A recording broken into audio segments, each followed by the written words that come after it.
Gusto kong i-share sa inyo kung ano talagang nangyari sa trading ko today. Not to show you how much I made or lost, but because I want you to see the real process behind trading. Nag-decide ako mag-trade ngayong Asia session kasi hindi ako makakapag-trade mamayang New York. So within 27 minutes, kumita agad ako ng $273. So na-out ko agad yung trade. Pero naging greedy ako kasi nakita ko yung draw liquidity ko or yung target ko hindi pa naaabot. Then naghanap ako ng panibagong setup. SL, negative $50. So, doon nagsimula yung emosyon. Instead na tumigil, naghanap agad ako ng panibagong setup para makakabawi. Tapos naisip ko na baka liquidity sweep lang to. SL ulit, negative $80. Sabi ko last na, baka mababawi ko pa yung $130 na natalo. Kumuha ulit ako ng another setup. SL na naman, $61. So, doon pa lang ako natauhan.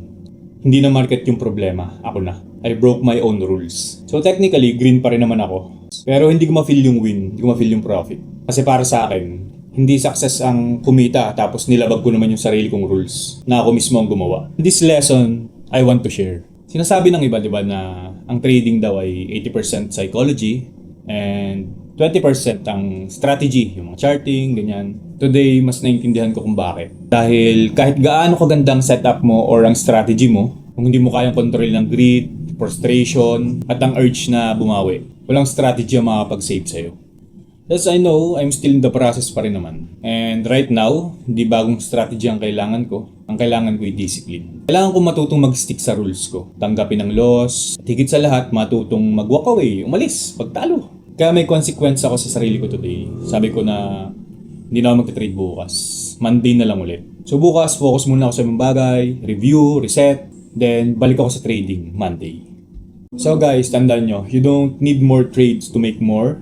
Minsan, mas okay ma-miss yung opportunity kaysa pilitin mong kunin lahat. Less trades, better decision, more discipline. And sometimes, the best trade you'll take is the one you decided not to take.